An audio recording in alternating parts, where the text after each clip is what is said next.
जेन सिंसेरो साहिबा अपने कमरे में बैठी थीं, मामूल के काम वगैरह कर रही थीं। कमरे का दरवाज़ा खुला था तो उसमें से एक चिड़िया वो कमरे में आ गई।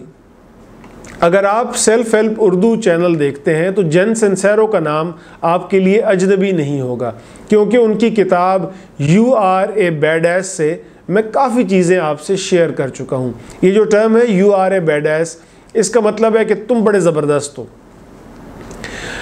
तो इस किताब से मैंने बहुत कुछ सीखा है। मैं हूँ उमैर महमूद और इस वीडियो में जो वाक़या आपको सुनाऊंगा ये भी जेन सिंसेरो के साथ पेश आया। वो लिखती हैं कि जब चिड़िया कमरे में आ गई तो जाहिर है चिड़िया भी बहुत ज़्यादा घबरा गई और ये जेन सिंसेरो साहिबा ये भी बड़ी घबरा गई। चिड़िया घबराहट के मारे कभी उड़कर उधर जाती, कभी इधर जाती, कभी दीवारों से टकराती। चिड़िया को लगता कि खिड़की से चूंकि उसको बाहर का मंजर नज़र आ रहा है तो बाहर जाने का रास्ता भी यही है। वो चिड़िया उड़कर खिड़की की तरफ जाती तो वहाँ शीशे से टकरा जाती, फिर कोशिश करती, फिर यही होता। तो बड़ी मुश्किल से जेन सिंसेरो ने चिड़िया को बाहर का रास्ता दिखाया कि बीबी ये दरवाज़ा है, आप यहाँ से बाहर तशरीफ़ ले जाएं। बाद में उन्होंने सोचा कि चिड़िया भी कहती होगी कि मुझे खिड़की से आसमान नज़र आ रहा है, मैं ज़ोर लगाकर उड़ूँ तो यहाँ से निकल सकती हूँ, आसमान की तरफ जा सकती हूँ। और जब वो उड़ती होगी और शीशे से टकराती होगी तो एक दफ़ा टकराने के बाद वो सोचती होगी कि शायद मेरी कोशिश ठीक नहीं थी, मैंने ज़ोर ठीक नहीं लगाया, मैं थोड़ा सा और ज़ोर लगाती हूँ तो शायद मैं आसमान तक पहुँच जाऊँ। तो वो बेचारी चिड़िया कोशिश कर रही थी, बार बार कर रही थी, लेकिन उसकी समत गलत थी।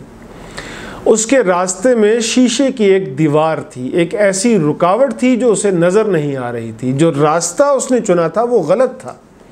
और अक्सर औकात हम खुद भी यही कर रहे होते हैं कि कोई भी चीज़ हासिल करने की कोशिश करते हैं, बार बार करते हैं, करते चले जाते हैं, लेकिन इसके लिए जो रास्ता चुना होता है वो गलत होता है। तो ऐसे क्यों ना किया जाए कि अगर हमारी कोई कोशिश कामयाब नहीं हो रही तो एक लम्हे को रुक कर मामलात को एक मुख्तलिफ ज़ाविये से क्यों ना देखा जाए। इस बात पर गौर क्यों ना किया जाए कि हो सकता है कि कुदरत जो ये हमारी कोशिश कामयाब नहीं हो रही तो कुदरत ही हमें कोई और रास्ता दिखाना चाह रही है। हमें बस खिड़की से बार बार सर टकराने के बजाय उस दरवाज़े से बाहर निकलना है। और फिर जब हम दरवाज़े से बाहर निकल जाएंगे तो आसमान की तरफ उड़ना बहुत ही आसान हो जाएगा।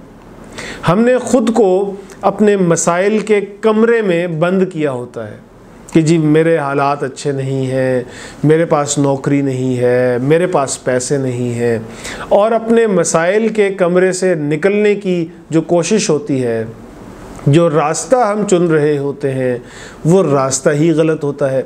इसके बावजूद हम उसी रास्ते पर चलते चले जाते हैं और अपने इर्द गिर्द मौजूद बहुत सी पॉसिबिलिटीज़ को, बहुत सी अपॉर्चुनिटीज़ को यकसर नज़रअंदाज कर देते हैं। तस्वीर का सिर्फ वो रुख दुरुस्त समझते हैं जो हमें नज़र आ रहा होता है। तो हासिल कलाम ये हुआ कि कोशिश जारी रखनी चाहिए, लेकिन अगर कामयाबी ना मिल रही हो तो पर्सपेक्टिव बदल कर देख लेना चाहिए, रास्ता भी बदल कर देख लेना चाहिए।